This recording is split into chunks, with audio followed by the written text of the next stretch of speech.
Welcome back to Cadwell Park for the continuation of the Caterham Racing Weekend. There's a qualifying session going on, but right here in the holding area is the built-in Caterham 7 310R Championship, currently being led by the second position, number 88, Pete Walters. We'll have a chat with the absolute legend that is Lewis Thompson, again on pole position. I mean, other than Snetterton, your record was absolutely exemplary. We said about that when a couple of weeks ago. How's Cadwell Park? Very different circuit. How were you feeling? You were the only man into the 35s, and you got it by half a second as well. Yeah, I'm really confident around here. I feel I can run Pete's pace on my own up the front. He did in his toe, so I'm feeling really confident. Just got to make sure I get through the first lap, keep my head down, and try and get away. But it's definitely very different to Snetterton. I have to admit, it's a lot more technical, but it suits my driving style, so I'm feeling really good. I was going to say, do you prefer the sort of twisty stuff rather than lots of right foot? The weather looks like it's going to be on your side, although it's a little more chilly than it was 2 weeks ago. Yeah, it's definitely a bit nippier today. Like I was saying, I do like having a nice heavy right foot around some circuits, but Cadwell just suits my driving style, so fingers crossed you can convert it into another win. I have no doubt with your pace at the moment, it's absolutely legendary. Best of luck out there, Lewis, and we will see you again for race number 2, which will be tomorrow for the 310s. Car number 88, Pete Walters, currently at the top of the championship with drop scores involved. He has the Minion-esque camera that we mentioned last time around. Pete, a narrow lead up top on championship-wise. That Mr. Lewis is... his pace seems unreal, but you're still hanging on in there. Are you confident for Cadwell? Yeah, I mean, I love it as a track. It's probably the one I've driven the least. But I've had some good testing. I think after drop scores, I need a couple more. I need a better result than Lewis. But yeah, we'll just try hard and try and get out front. My goodness me, second quickest on a track you've driven the least is quite an achievement. So. Again, with a very different circuit that this is to Snetterton 2 weeks ago, which is your preference? Lots of right foot or tight and twisty? Strangely, I love these type of circuits. This, Alton Park, Brands, all the twisty, undulating circuits. But I just seem to go really well at Snet. It's a track that's just clicked with me, so both is the answer.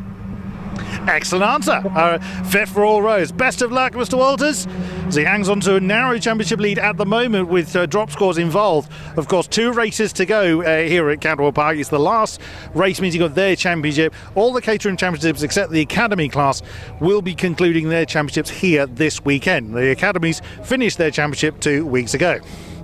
Harry Cook in car number 9 in third spot, just half a second behind Pete Walters. Harry, how are you feeling ahead of this race? Yeah, feeling good. Qualifying wasn't quite where I wanted it to be, but hopefully, anything can happen in the race, so we'll see. It's such a difficult circuit, this. I mean, how do you get acclimatised to a circuit like this? It's just such a difficult circuit. It's very tight and twisty, of course, up and down, here, there and everywhere. Do you attack this one different to the likes of Snetterton 2 weeks ago?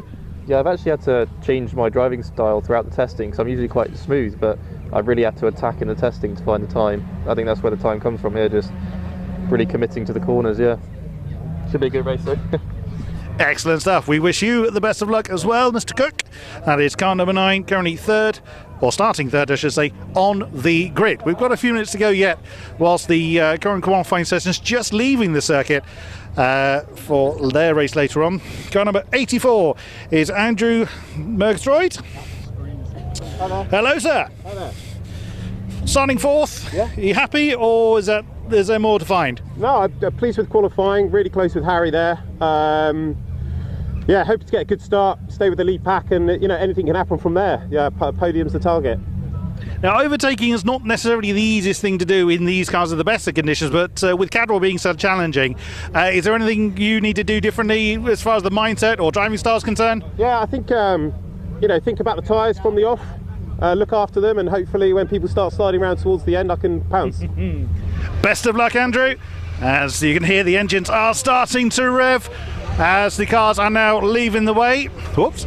Don't want to be run over here. We'll make sure we are out of harm's reach as the 310Rs are leaving the holding area, or will be shortly, for their first race of the weekend. We'll see them again tomorrow, as we'll see all of the Caterham classes have 2, or some of them are actually having 3 runs today. So, back over to Scott Woodward in the commentary box.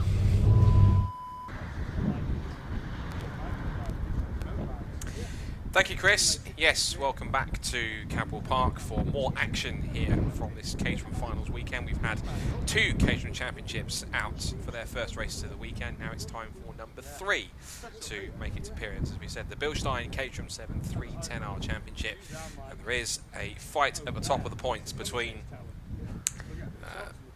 Lewis Thompson and Pete Walters on drop scores. There's just 8 between them, with Lewis Thompson 248, Pete Walters on 240. So, with this gap, just quickly running through the car rotations of what's set to happen. We'll give you the grid shortly as well. The cars haven't just quite just got out there just yet. They're just having 1 or 2 last minute clear up and having some of the personnel coming back over from the pit lane back across to the paddock.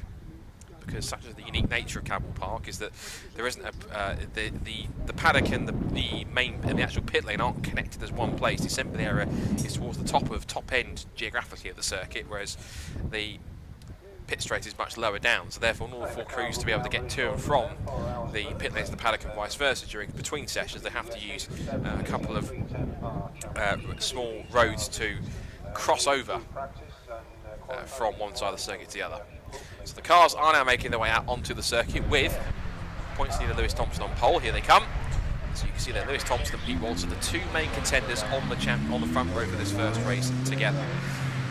As they make their way around, give you a quick reminder of champion connotations and what can potentially happen. Well, here's the grid in front of you first of all. So Lewis Thompson then starts on pole position. He'll be about half a second clear from Pete Walters in the second. Harry Cook and Andrew Murgatroyd make up the second row. James Wingfield and Lars Hoffman. He's been finding a bit more pace in these last couple of rounds, but managed to get himself back towards the front half, a bit of an average first half of the season. David Yates will be disappointed back in 7th after an excellent recent couple of meetings. He starts alongside Rob Keogh in his second weekend, 310Rs. Then Henry Williams and Harry Landy complete the top 10 on the 5th row of the grid, followed by row 6, which is Jeff Price and Douglas Christie. Jeff Price starting 11th, Douglas Christie back in 12th.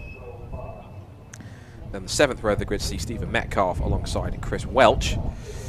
They'll be trying to come off from the 7th row of the grid. And then row 8 sees Gary Curtis in 15th place towards the back with work to do, starting and in last position. So, for the championship connotations as follows, Lewis Thompson does lead the way, but with 3 0 scores to drop from missing the first round. He needs points in both races this weekend, so he cannot afford a 0 score in either of these races because he has no more points to drop. However, he has finished every race this year in either first, mostly, or second place. He needs a 2nd and a 4th or 2 third places to guarantee the title, and that's on the assumption that Pete Walters, who starts alongside him on the front row for this first race, wins both races with the fastest lap in each. If Lewis wins today, it means that it leaves him just needing to come home in 8th place or better, and he will become the 310R Caterham champion. So Chris Hutchison back alongside me here. This is going to be quite an intriguing battle towards the front. Ultimately, I was about to say all the pressure is on Pete Walters, but given the fact that Lewis Thompson has to score points in both these races, there's a large enough amount of pressure on him, which meant that both of them are going to be feeling the nerves into this one. There'll be a degree of confidence, but also they'll be very wary that both are as good as each other in terms of pace, and that's going to come crucial in terms of what it could be, arguably, a one-on-one duel between the two of them if they're allowed to get away quickly enough. Yeah, Thompson has had since he's joined us from the second round onwards, he's had a good old run, hasn't he? But it's always been these two or three cars out front. Walters and Thompson have been consistent. The cars that have joined them have kind of varied slightly as we've gone through the season. So we've got Wingfield's definitely been up there. We've got Lars Hoffman sort of a little further back than we expected, with Yates as well. But nevertheless, these two have been consistently at the front. And exactly, you hit the nail on the head.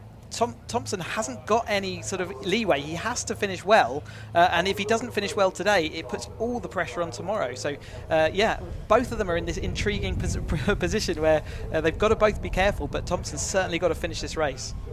And pretty much everyone on the next 3 rows behind are going to make it horrendously difficult for them, knowing that they are all have the capability to be just as quick as the front two, because we know how quick the likes of Murgatroyd, Cook, Wingfield, Hoffman. You've also then got David Yates in there as well, and also Rob Keogh in there too. Of course, he's still adapting to 310R after he started the year in 270Rs.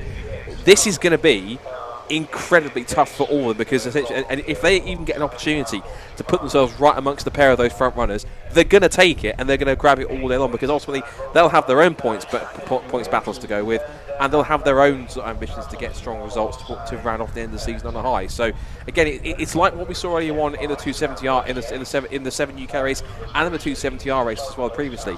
There are drivers up towards the front that are not necessarily in championship contention, but for them, that's the least of their worries.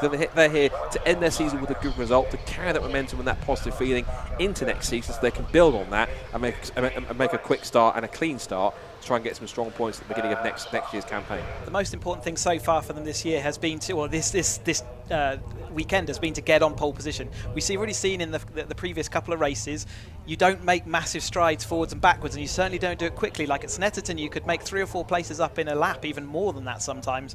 Whereas here, you are likely to only make 1 place up, if that. So yes, the race doesn't sort of move around as much as possible. So here, more than anywhere we've been so far, getting on that pole position has been important, or at least on that front row grid. You can see we start in Caterham side by side, so you don't really, other than a bit of a line, you don't get an advantage into that first turn, and yeah, it makes everything close. But oftentimes in Caterham racing, the most spread out they're going to be is on this grid, and we'll see that they'll all go side by side as we go through turn 1, no doubt. Just looking back on that battle for second place, third place in the championship as well, Harry Cook and James Wingfield separated by 3 points. Wingfield ahead of Cadwell as they head off onto their formation lap after a short delay to proceedings.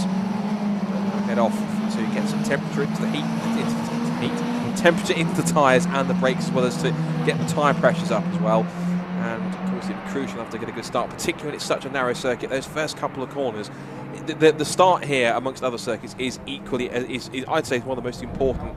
It's one of those trickiest circuits, crucial places to get a good start, because of course, because it's such they all funnel into that very tight first corner coppice that goes uphill, so it does kill momentum a bit. But of course, you've got very little margin for errors. Therefore, getting a good start here is absolutely crucial, and that starts from this warm-up lap here, where they can get the tyre temperatures and the pressures up to their optimal range. They can, sometimes they do, again, correct me if I'm wrong, they do set the tyres a little bit sort of lower to begin with, of course, because then it means that you can then, the feeling is that as you get the laps in, the pressure will start to build up a little bit on track whilst you're driving. So that means that by the time you get into the tyres into the right temperature range, they're also at the right pressure range as well, so you've got the optimum performance from that tyre. So getting the pressures and the temperatures up on this one formation lap is a lot more crucial than some people maybe already even realise. Yeah, absolutely. It can take several laps, depending on temperature and ambient temperature, for those things to get up to speed. We saw how hard the 7 UK Championship cars are working their slicks to get the temperature, and then it's equally the same for this. And exactly that, the handling characteristics, is such a well-balanced car, the Caterham, that you can affect the handling characteristics quite a lot just by tyre pressure. So yeah, getting that temperature in, you can see them all scrubbing and working the tyres. Here's Thompson as he shoves it around the mountain there. Yeah, really, really important. We also see that the inside is, you get the pole position is on the inside of turn 1, but that quickly leads to being in the outside of turn 2. And earlier on, we were seeing that actually the outside line was quite a nice way to slingshot and have momentum around. So pole position is no guarantee that you're going to come out in the first lap in the lead, but we've also seen that back straight is so powerful that over the course of the 30-minute racing we've got here, it will sort of certainly settle itself down.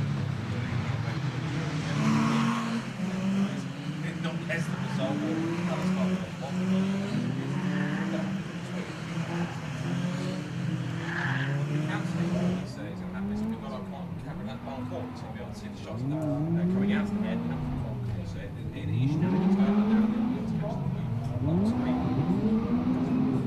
weaving and burnouts to get this heat and scrubbing to the tyres to get an optimal sticky range to get off the wires as quickly as possible. In this position now, Cook there, doing horses before he came to the champion himself. Charger, Lewis Thompson, 8 points between them at the front of the field.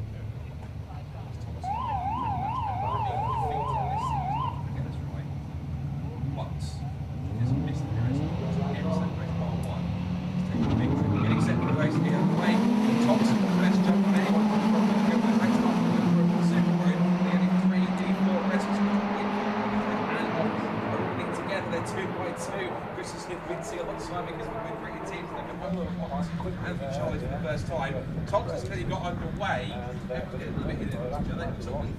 Stuck outside on the outside line, then passed by Burger and for the first time of the day,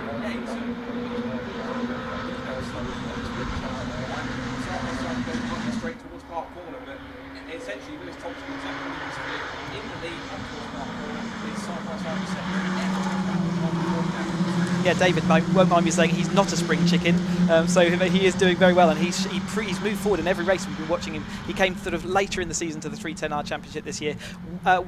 Wingfield there just was on the outside. Like I said, he got the run and he was actually looking really positive through the inside of turn 1, but then he was on the outside of turn 2, and that pushed him outside the train, and he just got swallowed alive.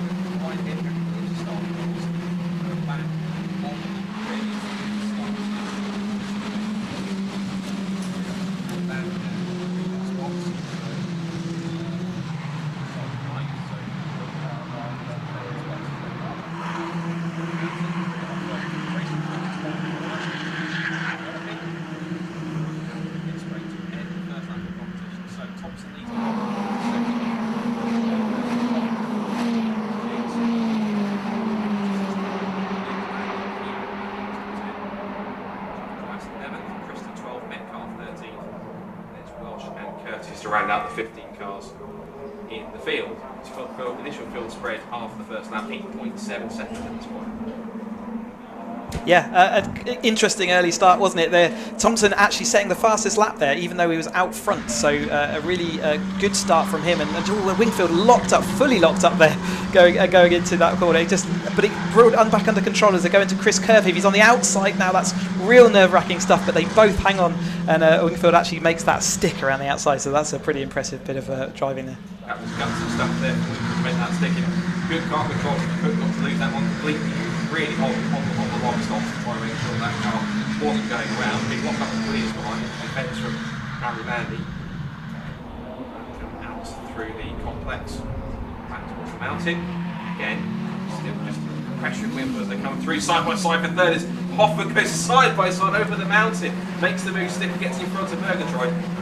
As I say categorically, you don't pass the mountain, but nobody told Lars Hoffman that. No, we don't. Yeah, Caterham races, they're going to do what Caterham races going to do. They absolutely, we get told where we can and can't overtake, and we ignore that regularly. So a great move there round up the mountain. It's generally single file through this whole section, though. Once if you lose momentum there, it's too difficult to go side by side. Thompson again setting that fastest lap at 36.7. A really good bit of result there. So as they come now through the end of lap number 2 towards the left-hander at Coppice again. So already 2 laps in the books. There's Hoffman then trying to hold on from Murgatroyd as they come up the straight. There is David Yates holding on to 5th position, still keeping the battle of a 6th in his mirrors. But now Lewis Thompson is as Lewis Thompson does, which is dominant at the front of the field. Hoffman then maintaining his advantage in 3rd place after that superb side-by-side move through the mountain. So Yates holding on to 5th position, and Keogh's holding on to 10th place as well.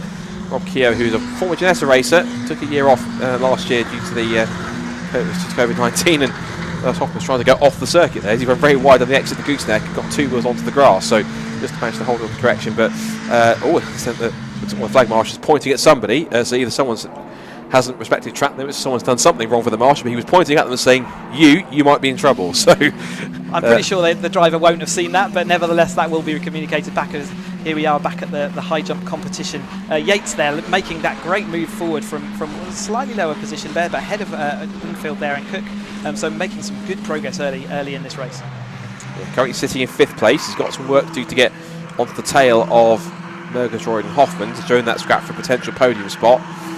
Through Barn Corner, rest of the pack come through. Williams, Landy, Rob Kears and Doug Christie in there as well. Jeff Price is down at 12.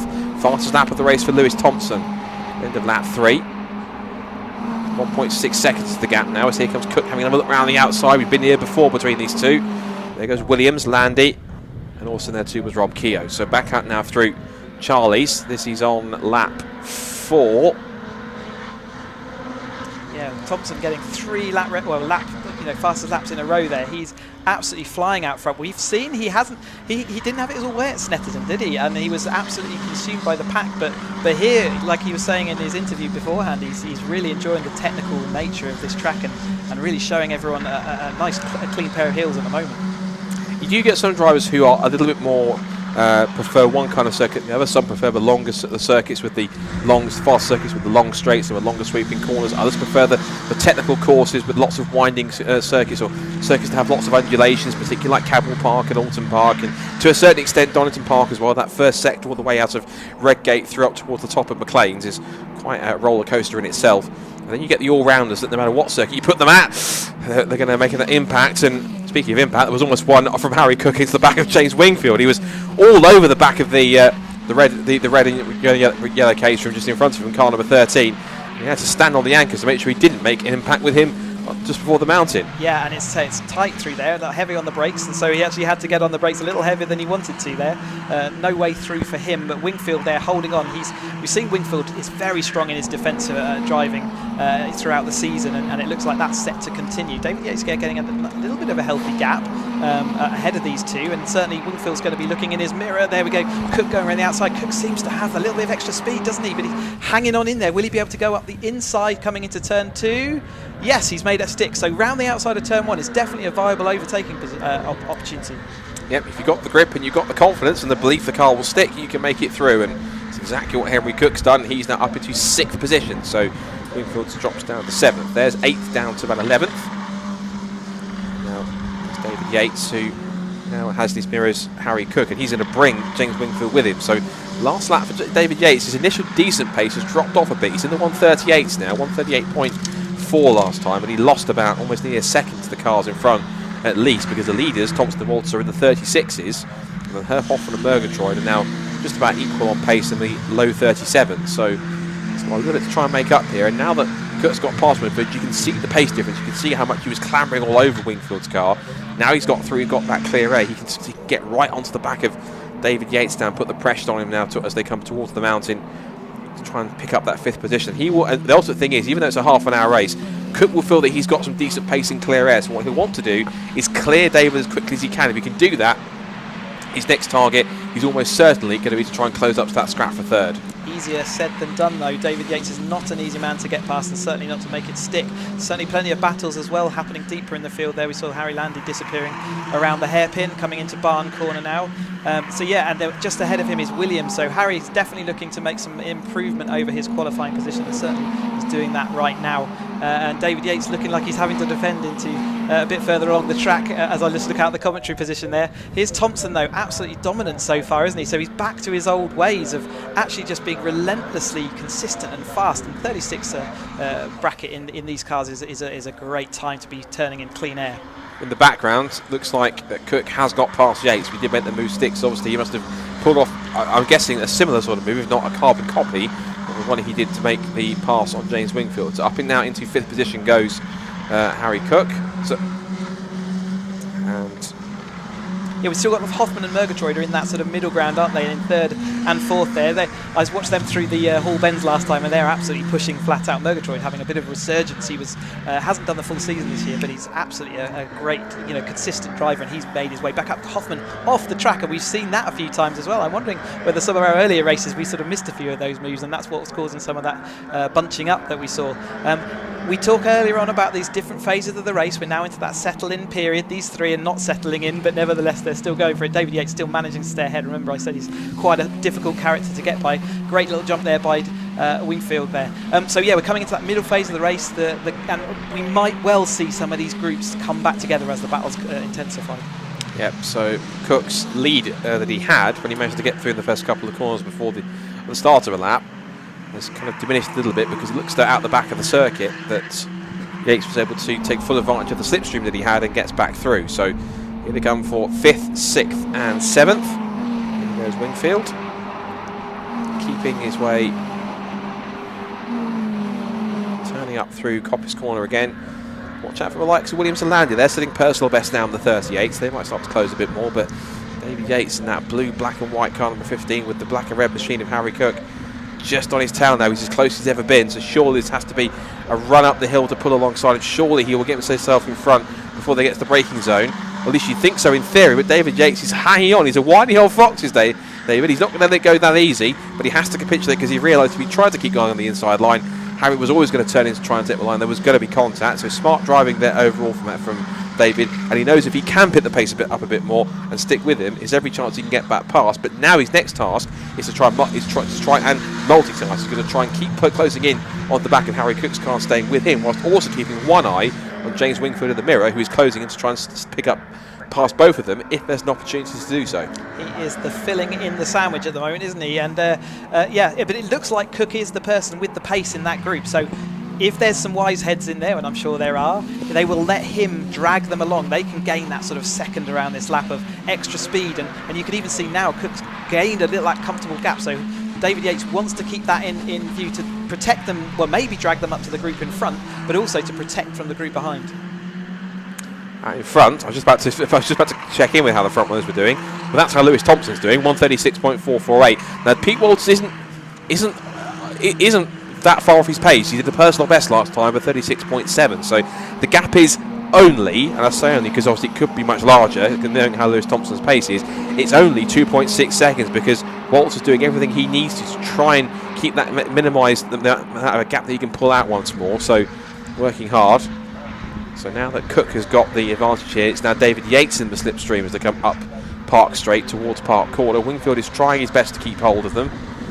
Just behind them, here goes Henry Williams, Harry Landy, and then it's now this battle we've just been looking at, which is Doug Christie versus Rob Keogh, as they turn back in through Park Corner again. There's Wingfield, who came into the weekend third in the points, hasn't won a race so far this season. His best result of the year was all the way back at the season opener at Donington, where he was in second place. So he hasn't bettered second place all season. Right now he's not in position to do that, being back in seventh, but again, he'll be hoping that he can bag some solid points, because he's actually, although again that said, he is battling at the moment for third in the championship with Harry Cook.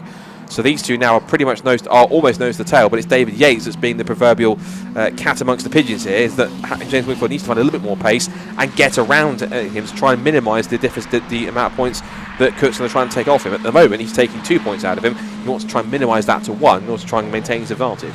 Yeah, he's been consistent throughout the whole season, but like you say, he hasn't managed to bring home that win. He was extremely close at Croft. It looked like he was going to do it, but he got a bit balked behind a missed gear change, and unfortunately that cost him the race.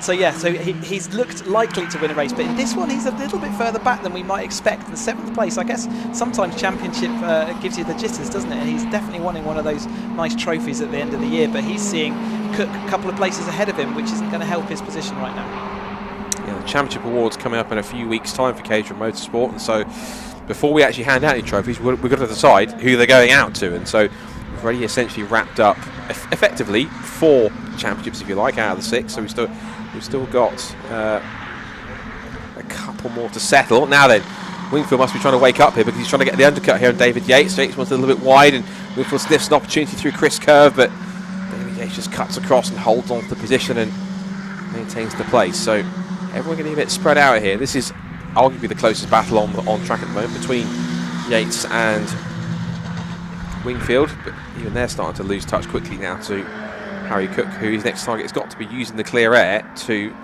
close back up to Hoffman and Murgatroyd and try and get himself a potential contention for a possible podium place. Coming up to half distance, there is Cook, and then Yates being chased down by Wingfield. Over the hill they go, and now back into Hall Bends once again. This is looking quite a feisty battle with still half the race to go, Chris. Yeah, and Cook showing that he's got a clean pair of heels, isn't he? He's actually pulled away fairly quickly from this chasing battle. Thompson again sets another fastest lap. He's absolute metronome right now, isn't he? And just looking, he's out front doing it. This battle for 3rd and 4th, though, is absolutely on fire. We've got Hoffman still ahead, trying to weave to get out the toe. You can see how they don't want to do it. Again, as he said, the grass on the right-hand side of the screen there as they zoom by, all getting blown out the way. But Murgatroyd looking sort of feisty, isn't he? He's looking like he wants that podium, and I'm sure he would like that to put on his mantelpiece. So out through Park Curve again. We're now on to lap 10. Just saw there Hoffman chasing down Murgatroyd. So that's still it's side by side now, as Murgatroyd's managed to get back through there, or past Hoffman now. So Murgatroyd back into a podium position. Hoffman now, of course, who's came into the season as a successive two-time Caterham champion. He was champion in road sports and champion in 270R last year, so he was hoping for a possible 3-peat this year, but just whether it's just the upgrades to the car or just how he's felt this season in terms of the competition, just hasn't had the same spark and the same burst of pace that we saw him at times to get up to the front and get his elbows out. And I know he was involved in 1 or 2 incidents at Donington Park, so I don't know, has that maybe shook his confidence a tiny bit, or is that kind of nuked his momentum a little bit? Why do you think sort of Haas has been a bit off the pace this season compared to how he's been the last couple of years? Is it the car? Is it him? What do you think? It can be all sorts of different reasons, and they can all compound together. But like you said, he got involved, or he was involved in some incidents. So I'm sure that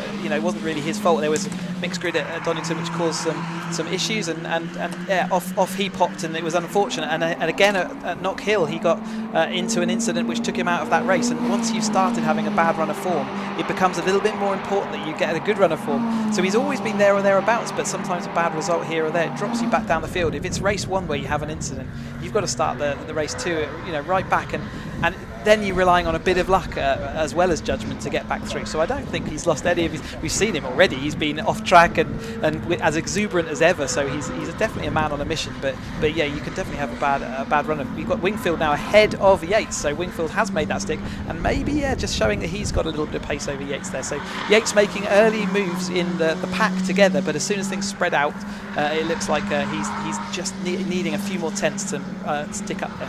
I think Lars has tuned in because he's now managed to get his way through, but Murgatroyd will fight back as they come out of the complex of Chris Curve into the gooseneck, and there's a quick point and a sort of a widening of the ice. Chris, when he's pointed that, because Hoffman did make the move into Park Corner, but Murgatroyd tried his best to try and usurp that by getting back at him up the inside through Chris Curve. Didn't quite work, but now that Murgatroyd's found himself behind Hoffman, it almost seems as though that also, as soon as he sees literally like a red rag to a bull, it's a red Caterham to Andrew. As soon as he sees it, he thinks, right, his tail's up, now he's going back after it. He was a bit sort of, didn't have to defend too much, but now he seems to have lost the position. It seems to have woken him back up again. But don't forget, we've also got Cook coming up behind them. He will be watching his mirrors and checking whether that gap is shrinking, and you can bet your bottom dollar that it is. Harry Cook is definitely faster there at the moment, and you can see as soon as that third driver comes into the mix, it starts becoming more complicated. You don't want to be the person in the middle of that sandwich.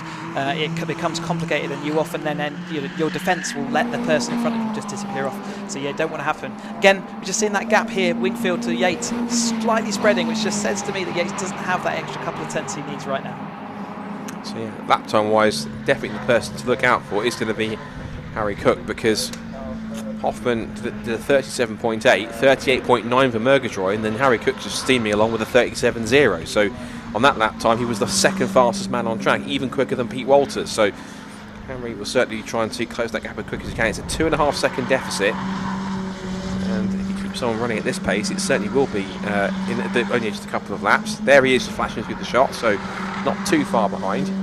And even though we say that sometimes the benefits sometimes of being in a pack is all too evident in the Caterham race as well, never underestimate the strength of running in clear air if you've got a good car underneath, because if you're not having to suffer any turbulent air for the car in front, if you know you've got a good car of a single lap when you're on your own, for example, if it's a good qualifying car, for example, it will also tell you that provided everything's working with the car for you, you can extract a quick lap time out of it when you've got clear air around you. When you're in a pack, it's very hard because you're battling constantly in offline.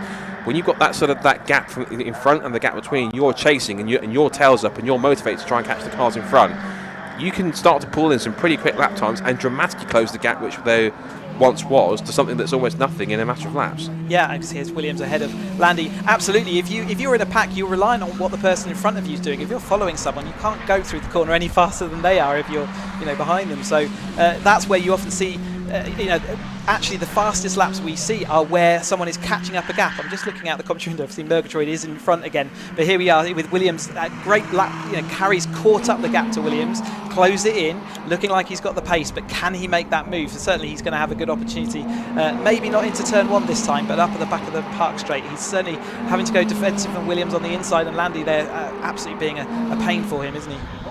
Battle on for 8th, and here's the battle on for 3rd as Murgatroyd gets the run in the slipstream, pulls to the outside line, but Hoffman, I thought he was going to try and stick it back up the inside line to defend, but he decides, right, rather than try and possibly risk contact, let me sit back behind and try and get the undercut and pull back past him in a few more corners' time. They're looking at the gap between Cook and Hoffman, and basically Cook in 4th place, whoever it might be at the time.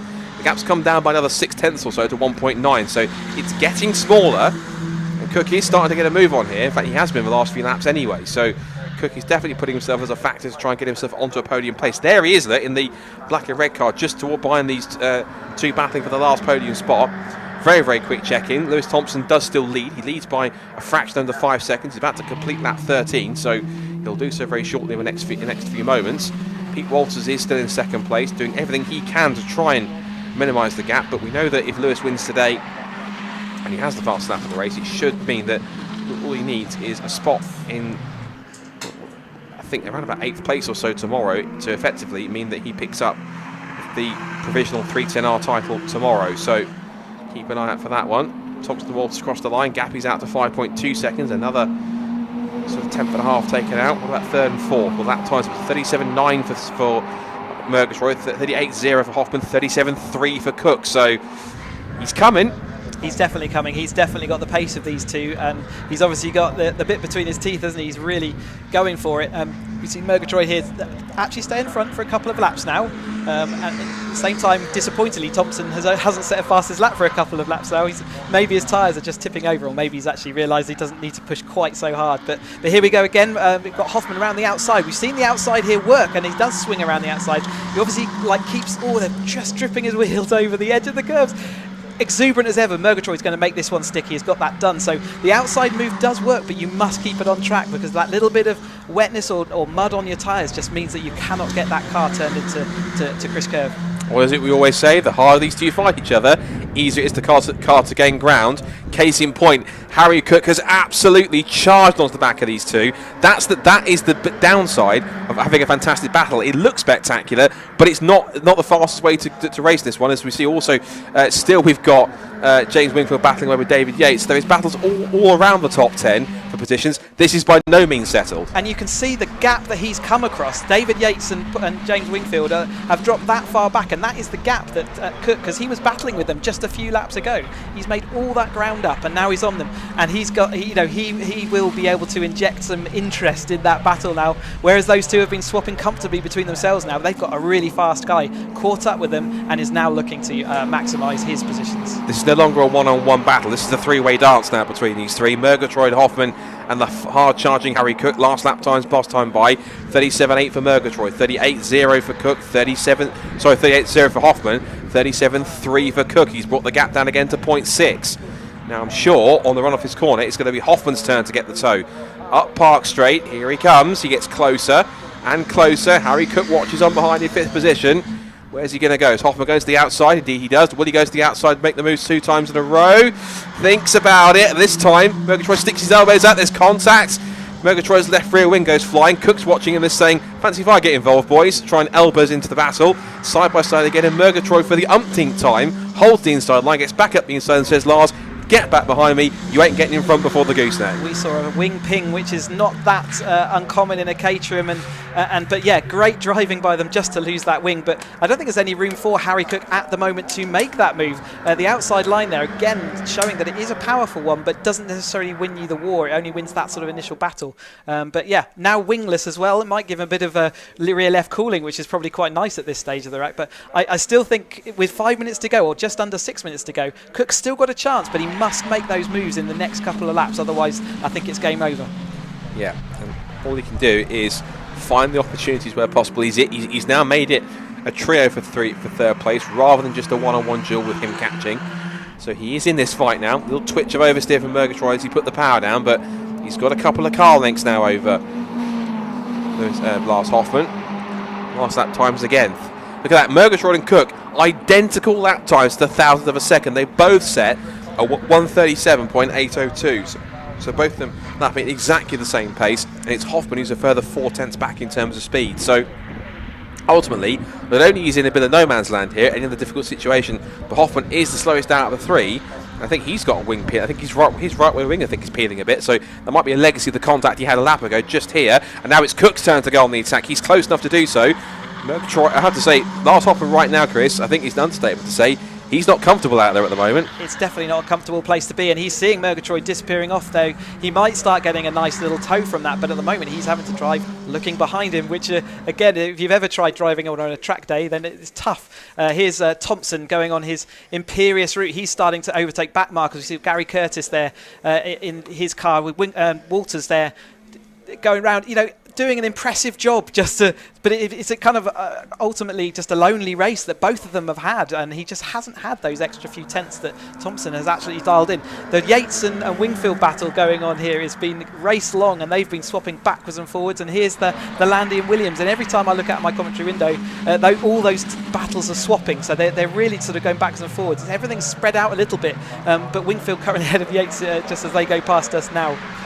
Looking at lap times, I'm pretty convinced that Lewis Thompson has, I don't think he's been out of the 36s all race. He's pretty much been putting in rock solid, consistent 1:36 lap times. He's at least half to 3/4% quicker than anyone else on track, which is pretty astonishing.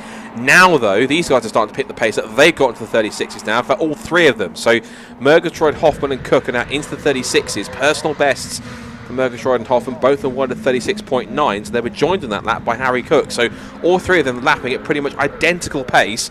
That's how evenly matched they are now. Now they've woken up and stopped battling. Now they know what speed they've got. But that's the thing, that's the compromise. They've got the speed, but it's come too late because they've been so busy battling with each other. It's allowed the top two to pull away that much. Yeah, but I think the top two still had that gap over them. As it's spread out, that's why we're seeing those faster times, because they're all using that toe. But Murgatroyd managing to do that in clean air, as we see this Wingfield and Yates battle still going on. Every time I see them, it's different. Into turn one, into this part bend, they're just making the most of it. And Wingfield, they're currently best, but certainly David Yates has not let that one lie.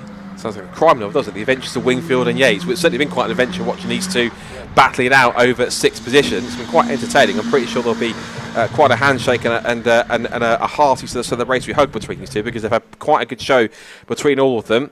It's been also an equally good show. 3rd, 4th and 5th, and Hoffman gets the tail out a bit. Cook gets a little bit off the ground as they come through, and that little time for Hoffman has lost him a car length or so. Now he's under all sorts of pressure. Harry Cook's exhausting while he's pushing that hard. The exhaust is swinging around on the side of that car, so got to be careful that doesn't become a factor either. If that starts to get loose too much and starts wiggling around a bit too much for the liking of the clerk of the course, you might well throw the black and orange flag, which means that you've got some kind of mechanical issue that might possibly be a disturbance to other cars around you, so you've got to come in and get it fixed, so watch out for that. Couple more laps to go. Yeah, if that exhaust does fall off, obviously it's a big issue, but equally for Cook's car, he will lose a lot of pace. But here's Thompson with 2 minutes to go now. Again, every time I see him on screen or just out in through this part of bends, he is absolutely on his apexes. Real relentless flow, and very impressive stuff. Murgatroyd still looking like he's got a now comfortable gap. Hoffman, in his exuberant fashion, still having to defend from Cook. Cook hasn't had an answer to getting past just yet, and like I said, if it wasn't going to happen in these next 2 laps, it wasn't going to happen to get back onto that podium. So it looks like Murgatroyd dipping his wheel up the inside there, but didn't quite work out. Here's Thompson into the mountain once more, though. 1 minute 25 to go, so this will be the penultimate lap. Yeah, one more time around, and of course, well, you can't necessarily wrap it up today. You will go into tomorrow with the advantage in the points by managing to pinch a couple more from this man, Pete Walters. He says he quite likes these twisty circuits, but it seems that Thompson's a bit more of the all-round. There's a blue flag out there, which is Gary Curtis, and he's going to try and get out of the way because there is the 3rd place scrap, and he'll want no part of this. Good driving from Gary, well done. Keeping out of the way of this scrap for 3rd. They're rocking over the curbs because they know they've got roughly 1 lap to go.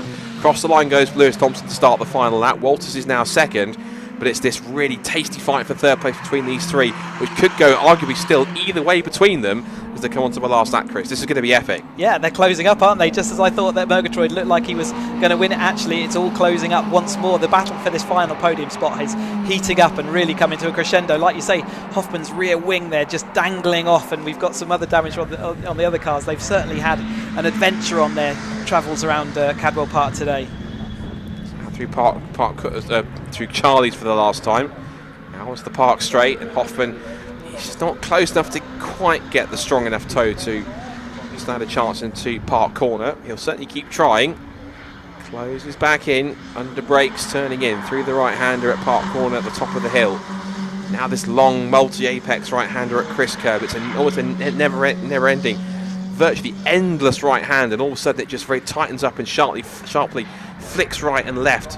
She plunged down through the gooseneck, and then further downhill. It's that very tricky braking zone where the downhill slope means you have to really stand on the brakes to get the car stopped. But no troubles for this man. Lewis Thompson, pretty much every time he gets into a Caterham, bar 1 this season when he's turned up, has been a victory was just missing out the one last time out at Snetterton. Pete Walters pushed him as hard as he dares, but he will have to settle for second place. So as he exits out of the final corner, it is going to be another race win, another step closer potentially to the Bilstein Caterham 7 310R title. Lewis Thompson wins race 1 at Cadwell on the final weekend. It's Pete Walters for second place. Now then, hold your breath. What's happening for third? Well, the answer is a bit of an anticlimax, no change, but it's been a fabulous scrap between the three of them. So Andrew Murgatroyd will get back onto the podium with third place after a brilliant battle all race long. Hoffman fourth, and Harry Cook charges back well to fifth. Sets a personal best on the last lap of the race as well, a 36.7. Looking pretty strong, and in the closest stages, Williams and Landy come together, and Williams was very lucky not to collect Landy. Off goes the 49, round he goes. Now, I suspect that was the two of them getting side by side off the mountain, trying to go and make two cars go into one part of the circuit that is increasingly narrow, and it really didn't work out. Landy will hold on, but I think there might be one or two conversations after that. Yeah, we didn't see the build up to that, but there's certainly Landy might still be able to hold on to that position, just does over the line. Yeah, side by side up there is always exciting. The crescendo really happens up a park bend, doesn't it? And it looks like there's very few opportunities, but certainly that Williams looked like he was trying to make one exist there towards the end of that race, but unfortunately that spun him round, and he's going to have to start deep in the field now for race 2. So, another win for Lewis Thompson. I was going to try and calculate exactly how many he's had this season. So, he had, I think that's his 10th win of the season, because he won 8 on the bounce from when he first turned up this season in Knock Hill. He missed the rounds at Donington Park. He won both at Knock Hill, both at Silverstone Grand Prix, both at Brands Hatch, one with a fastest lap on that as well, both at Croft, and then missed out by taking 2 second places. The second place in race 2 at Snetterton being with the fastest lap of the race. That is his ninth win of the season. If he can make it 10 tomorrow, that should be title wrapped up. And he got the fastest lap to boot, so a perfect start to this race weekend, and most of his race weekends have been perfect, right? Absolutely. Well, here's confirmation of that then. Lewis Thompson provisionally the win in race 1, and as we said, the fastest lap to boot. Not bad for a young kid, is he? Pete Walters in second place, then it's Andrew Murgatroyd in third, Lars Alexander Hoffman fourth, and Harry Cook in fifth after a brilliant battle for the last podium place. Then David Yates and James Wingfield. Yates beating Wingfield this time. Brilliant, entertaining battle towards the back, with Landy making contact with Henry Williams in the closing stages. He holds on to an 8th ahead of Keogh and Christie. Jeff Price takes 11th. Henry Williams, after his spin, recovers to 12th. And it's Metcalf, Welsh, and Curtis rounding out the 15 cars. So all 15 started and all 15 finished the race.